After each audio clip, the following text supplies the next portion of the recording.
नमस्कार, आप देख रहे हैं लाइव न्यूज दिल्ली और मैं हूं आपके साथ प्रिया। ये रुक करते हैं लाइव न्यूज दिल्ली की सुर्खियों की ओर। पश्चिम एशिया में हालात सामान्य होने के बाद दिल्ली सरकार ने सरकारी कार्यालय में लागू विशेष व्यवस्थाओं को समाप्त करने का फैसला किया है। मुख्यमंत्री रेखा गुप्ता ने बुधवार शनिवार को लागू वर्क फ्रॉम होम व्यवस्था वापस लेने को मंजूरी दे दी है। महरौली थाने की टीम ने दिल्ली एनसीआर में बिजली की दुकानों को निशाना बनाकर सिलसिलेवार चोरी करने वाले अंतर्राज्यीय गिरोह का भंडाफोड़ किया है।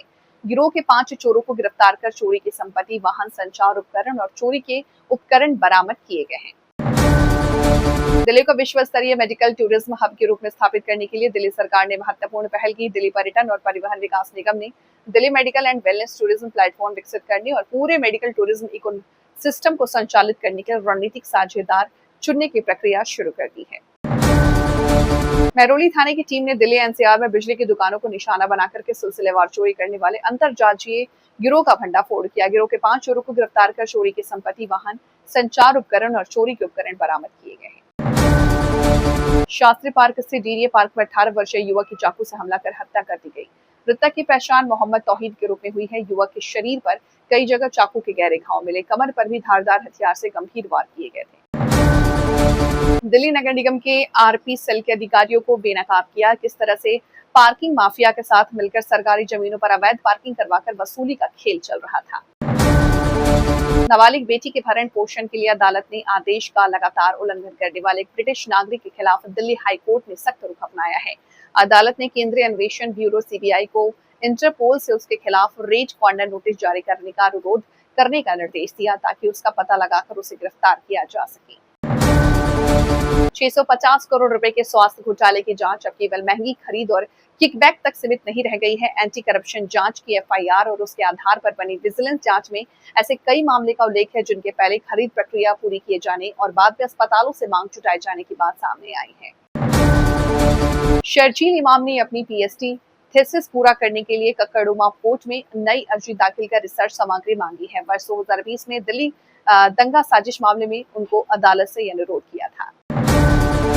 उत्तर पूर्वी दिल्ली में एक हैरान करने वाला मामला सामने आया। यहाँ एक युवक दिल्ली पुलिस की वर्दी पहनकर खुद को पुलिसकर्मी बताकर लोगों पर रौब जमाता था, लेकिन उसकी ये चाल ज्यादा दिनों तक नहीं चली। दिल्ली पुलिस के एंटी ऑटो थेफ्ट स्क्वाड की टीम ने कार्रवाई करते हुए आरोपी को गिरफ्तार कर लिया। जांच में खुलासा हुआ कि वो असली पुलिसकर्मी नहीं बल्कि दिल्ली सिविल डिफेंस का वॉलंटियर था जो नकली पहचान बनाकर घूम रहा था। पुलिस अधिकारियों के मुताबिक ये कार्रवाई 28 जून की रात की गई। एंटी ऑटो थेफ्ट स्क्वाड की टीम इलाके में गश्त कर रही थी। इसी दौरान रात करीब 9:40 पर पुलिस को सूचना मिली कि जवाहर नगर पिकेट के पास एक संदिग्ध युवक दिल्ली पुलिस की वर्दी पहनकर घूम रहा है और खुद को पुलिस का जवान बता रहा है। सूचना मिलते ही पुलिस टीम तुरंत मौके पर पहुंची। वहां एक युवक पुलिस की वर्दी में दिखाई दिया। पुलिस ने उसे पूछताछ शुरू की तो उसने खुद को दिल्ली पुलिस का कांस्टेबल बताया। करीब 9:50 पर पुलिस ने उसे हिरासत में ले लिया और उसकी पहचान व तैनाती की जानकारी जुटानी शुरू की। पूछताछ के दौरान आरोपी ने अपना नाम शाहरुख खान बताया। उसने पुलिस को बताया कि वो करावल नगर थाने में दिल्ली पुलिस के कांस्टेबल के पद पर तैनात है। हालांकि पुलिस को उसके दावे पर शक हुआ और तुरंत करावल नगर थाने में उसकी पुष्टि कराई गई। थाने से मिली जानकारी के सामने आया कि शाहरुख खान नाम का कोई भी कांस्टेबल वहां तैनात नहीं है। इसके बाद आरोपी की पूरी सच्चाई सामने आ गई। पुलिस ने जब उसकी तलाशी ली तो उसके पास से दिल्ली पुलिस के कांस्टेबल की वर्दी बरामद हुई। Famous star couple Prince Narula और युविका चौधरी का रिश्ता एक बार फिर से इंटरनेट पर चर्चा का विषय बना हुआ है। कपल ने सोशल मीडिया पर कुछ ऐसा किया जिसके बाद ऐसे कयास लगाए जाने लगे कि उनकी शादी में कुछ भी ठीक नहीं चल रहा। प्रिंस नरूला और युविका चौधरी हमेशा से अपने रिलेशनशिप को लेकर सुर्खियां बटोरते हैं। पहले ही दोनों की अनबन की खबरें आई थी, लेकिन बाद में उन्होंने इस अफवाहों को खारिज कर दिया। मगर इस बार मामला कुछ और है। दरअसल प्रिंस नरूला और युविका चौधरी ने इंस्टाग्राम अकाउंट से एक दूसरे को अनफॉलो कर दिया है। दोनों के अनफॉलो किए जाने से उनके चाहने वाले हैरान हो गए और ऐसे कयास लगाए जा रहे हैं कि शायद उनकी शादी में प्रॉब्लम है। हालांकि कपल ने एक दूसरे को अनफॉलो किए जाने को लेकर के कुछ नहीं कहा और न ही अलग होने की खबरों पर कोई रिएक्शन दिया है। पिछले साल भी ऐसी खबरें आई थी कि युविका और प्रिंस की शादी में दिक्कतें आ गई हैं। इसके चलते दोनों अलग अलग रह रहे हैं। बाद में इन अफवाहों पर एक्ट्रेस ने रिएक्शन दिया था। उन्होंने पिंक विला के साथ बातचीत में बताया था कि वो और प्रिंस अलग नहीं हुए हैं। घर पर रिनोवेशन का काम चल रहा है, जिसके चलते एक्ट्रेस अपने पति के कहने पर अपनी मां के घर चले गई। बाद में गोविंदा की पत्नी सुनीता आहूजा के साथ बातचीत में युविका चौधरी ने माना था कि उनके बीच थोड़ी अनबन हो गई थी, जिसके जिम्मेदार वो पूरी नजर आ रही थी। हालांकि फिर सब ठीक हो गया, मगर लेटेस्ट सेपरेशन की खबरों पर अभी तक दोनों ने चुप्पी साधी रखी है। प्रिंस और युविका ने साल 2018 में शादी की थी। 2014 में दोनों ने 24 में आईवीएफ के जरिए एक बेबी गर्ल का स्वागत किया। उनकी बेटी का नाम एक्लिन है।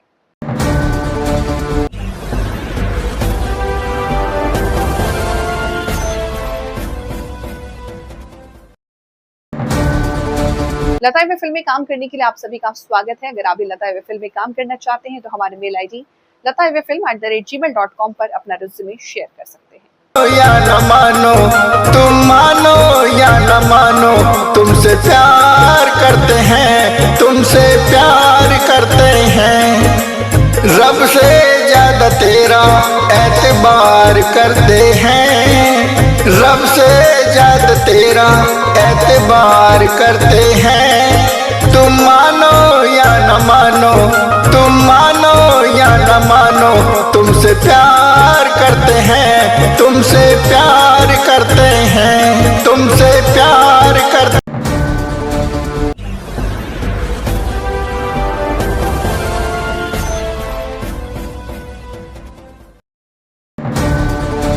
ऐसे तमाम खास खबरों से जुड़ने के लिए देखते रहें लाइव न्यूज दिल्ली। साथ ही अपनी खबरों को देश तक पहुंचाने के लिए हमारी वेबसाइट www.livenewsdelhi.com पर संपर्क करें। नमस्कार। अभी सब्सक्राइब करें हमारे चैनल लाइव न्यूज दिल्ली को और साथ में बेल आइकन दबाना ना भूलें। Live news Delhi.